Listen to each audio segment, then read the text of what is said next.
Et chez le voisin burkinabé, engagé lui aussi dans la lutte antiterroriste, on vient de l'entendre, eh bien la situation sécuritaire dégradée devrait une nouvelle fois perturber la rentrée des classes attendue la semaine prochaine dans le pays le 2 octobre. À ce jour, 6000 écoles sont en effet fermées en raison des attaques djihadistes selon l'ONG internationale Action Éducation qui agit sur le terrain dans les zones où affluent les déplacés internes.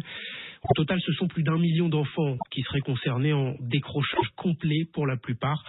Un tableau inquiétant que nous dépeint Vanessa Martin, chargée de plaidoyer au sein de l'organisation. Je vous parle, moi, de jeunes de 12 à 15 ans qui n'ont jamais mis les pieds à l'école et effectivement de leurs frères et sœurs plus jeunes qui n'ont toujours pas mis un pied à l'école, qui n'ont jamais appris à lire, jamais appris à écrire.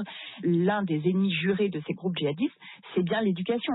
C'est l'école, c'est le savoir. Et il faut bien comprendre que ces enfants qui vivent reclus depuis des années dans la peur des attaques djihadistes ou parfois en ayant été témoins ou victimes déjà, sont totalement traumatisés.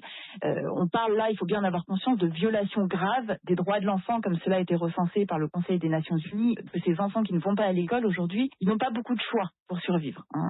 Soyons honnêtes, les jeunes filles vont être mariées, violées, victimes de violences sexuelles. Les jeunes garçons vont être le plus souvent recrutés par les forces djihadistes. J'ai envie de vous dire forcément quel autre choix ont-ils? Ces jeunes, ces enfants n'ont aujourd'hui pas de moyens de survie, n'ont pas d'espoir. La situation est urgente à un point inestimable.